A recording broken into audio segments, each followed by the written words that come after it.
आज की इस सेशन में हम बात करने वाले हैं एक महत्वपूर्ण और बिल्कुल ही लेटेस्ट टॉपिक को, जिसका नाम है एनटीटी। आपने सही सुना है, एनटीटी। एनटीटी क्या है? प्रश्न है कि एनटीटी क्या है।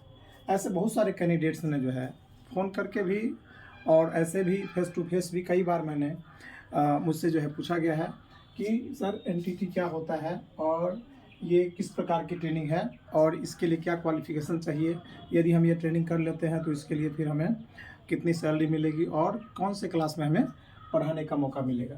तो निश्चित रूप से आप आज के बाद जो है ये प्रश्न पूछना आप जो है बिल्कुल ही छोड़ दीजिएगा, क्योंकि आज जो है इस क्लास के माध्यम से, इस सेशन के माध्यम से एनटीटी के ऊपर मैं पूरा जानकारी देने वाला हूं। तो चलिए सबसे पहले इसका जो फुल फॉर्म होता है उसको जान लीजिए कि एनटीटी होता क्या है। एनटीटी का मतलब हुआ nursery teacher training. Nursery teacher training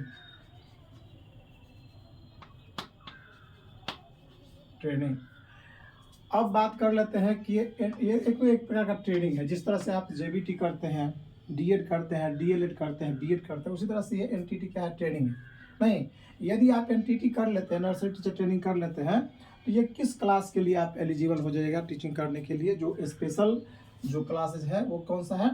इसको हम क्या कहते हैं? पीपीटी। किस प्रकार के टीचर आप बनते हैं? पीपीटी। जिस तरह से हम डीएड करते हैं, डीएलएड करते हैं, नहीं जेबीटी करते हैं, तो हम क्या बनते हैं? पीआरटी बनते हैं। क्या बनते हैं? प्राइमरी टीचर बनते हैं। उसी तरह से यदि आप एनटीटी कर लेते हैं तो आप क्या बनते हैं? कौन सा टीचर बनते हैं? पीपीटी, यानी प्री प्राइमरी टीचर। क्या बनते हैं आप? Pre primary teacher. Pre primary teacher. Pre primary teacher. अब ये प्री प्राइमरी टीचर क्या हुआ? प्री जो प्राइमरी क्लासेस है, प्री प्राइमरी क्लासेस जो भी है, यानी नर्सरी से लेकर के और सेकेंड क्लास तक, नर्सरी टू सेकेंड, इसमें कौन कौन से क्लास आ जाते हैं? नर्सरी, एलकेजी, यूकेजी, फर्स्ट और सेकेंड। यानी हम इसमें एनईपी 2020 की बात कर लें तो इसमें जो स्ट्रक्चर किया गया है स्कूली शिक्षा को, जो स्कूली एजुकेशन है उसको जो है इसमें स्ट्रक्चर किया गया है, फ्रेम किया गया, वो क्या है? 5+3+3+4। ये स्ट्रक्चर जो है किया गया है, इसको जो एकेडमिक एजुकेशन है उसको स्ट्रक्चर किया गया है 5+3+3+4 के रूप में। तो ये फर्स्ट 5 जो है ना, ये फर्स्ट 5 ही क्या है? प्री प्राइमरी क्लासेस है। प्री प्राइमरी क्लासेस कौन कौन से? नर्सरी क्या हो गया? एक हो गया नर्सरी, एक हो गया एलकेजी, एक हो गया यूकेजी और फिर फर्स्ट एंड सेकेंड। यानी ये जो फर्स्ट 5 है, ये फर्स्ट 5 क्लासेस क्या होते हैं? प्री प्राइमरी क्लासेस होते हैं। तो इसके लिए आप स्पेशल टीचर बन जाते हैं यदि आप एनटीटी कर लेते हैं, नर्सरी टीचर ट्रेनिंग कर लेते हैं। अब इसकी योग्यता की बात कर लें, इसके लिए क्या योग्यता होना चाहिए, तो उसको भी देख लेते हैं, उसको भी समझ लेते हैं कि इसको करने के लिए हमें योग्यता क्या होनी चाहिए और इसका ड्यूरेशन क्या होता है, इस कोर्स का जो है अवधि क्या होता है, उसको भी हम देख लेते हैं। तो इसके लिए योग्यता क्या चाहिए? योग्यता, एलिजिबिलिटी क्या चाहिए इसके लिए? इसके लिए एलिजिबिलिटी चाहिए 10+2। क्या चाहिए? 10+2 चाहिए, या फिर जिसको हम 12th कहते हैं, ठीक है? 12th चाहिए। कितने परसेंट? जनरली जो है 50% मार्क्स जनरल के लिए। किसके लिए? जनरल के लिए। फिर कैटेगरी वाइज जो है उसमें 5% का जो है रिलैक्सेशन भी मिलता है, जैसे ओबीसी से है या अदर है तो उसको 5%, यानी उसको 45% ही मार्क्स चाहिए। ये जनरल के लिए, ये हो गया ओबीसी के लिए, एससी के लिए, ये सब जो है ना इस तरह से जो छूट मिल जाता है 5% का, ठीक है? अब यदि आप ये एनटीटी कर लेते हैं, ये योग्यता रखते हैं, तो ये 2 साल का इसका अवधि, ड्यूरेशन क्या होता है? इसका कोर्स का ड्यूरेशन होता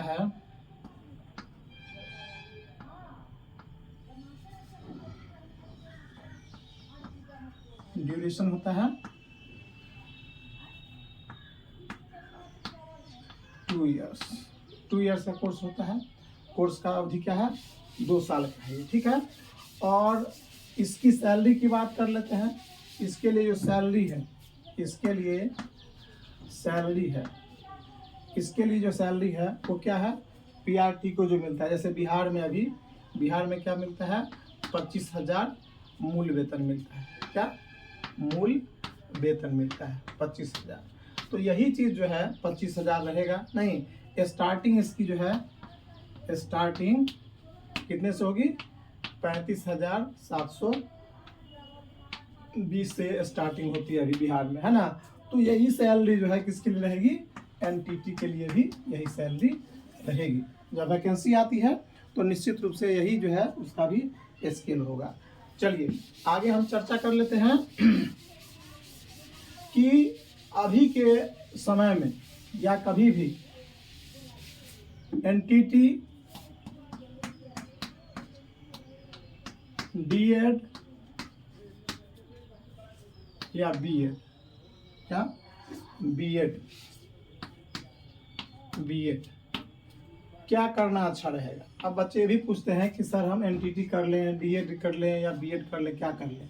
तो भाई इन दोनों को करने के लिए आपको जो योग्यता है वो क्या होना चाहिए, 12th होना चाहिए।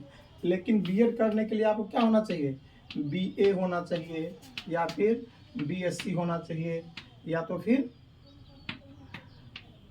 बीकॉम होना चाहिए। नहीं, ये सब जो है योग्यता यानी ग्रेजुएशन आपका जो है कुल मिला क्या होना चाहिए, ग्रेजुएशन होना चाहिए, है ना। तो ये अलग अलग जो है बेस है, इसका क्या है कि 12th है और इसका क्या है कि ग्रेजुएशन पे है, ठीक है। अब बात रह गई इसकी वैकेंसी की, यानी वैकेंसी जो है किस में ज़्यादा आती है। तो वैकेंसी समय समय पर सभी के लिए होता है।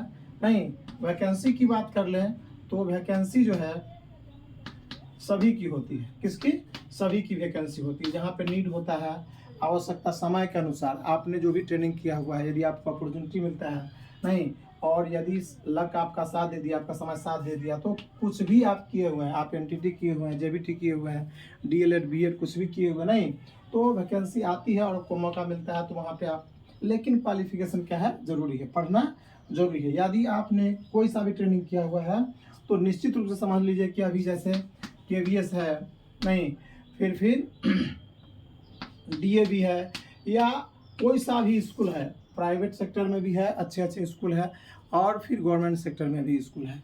तो कहीं भी वैकेंसी आती है तो आपके अंदर क्या होना चाहिए, मेरिट होना चाहिए। इंटरव्यू बेस पे भी जो है इसमें क्या होता है, काउंसलिंग होकर के फिर जो है डायरेक्ट इसमें आप टीचर बन सकते हैं। डीएवी वगैरह में भी जो है बराबर वैकेंसी आती रहती है, केवीएस में आती रहती है। इसमें कई बार क्या होता है कि इंटरव्यू बेस पे भी जो है इसमें बहालियाँ होती रहती है। तो चलिए, आई थिंक कि आपको ये जानकारी जो है बहुत अच्छी लगी होगी। अब हम बात कर लेंगे कि इसके अलावा यदि आप और भी कुछ दूसरे कोर्सेज की बात कर लें तो अलग अलग 10th 12th के बेस पर और भी बहुत सारे कोर्सेज होते हैं, नहीं, तो आप उसको जो है पता करके उसको आप कर सकते हैं। चलिए आज के सेशन में, आज के क्लास में बस यही जानकारी है। आई होप कि आपको ये जो एनटीटी को लेकर के जो ढेर सारे क्वेश्चन थे, प्रश्न थे आपके मन में, शायद आपको समझ में आ गया होगा और वो जो कन्फ्यूजन था वो दूर हो गया होगा। मिलते हैं फिर नेक्स्ट सेशन में, तब तक के लिए धन्यवाद।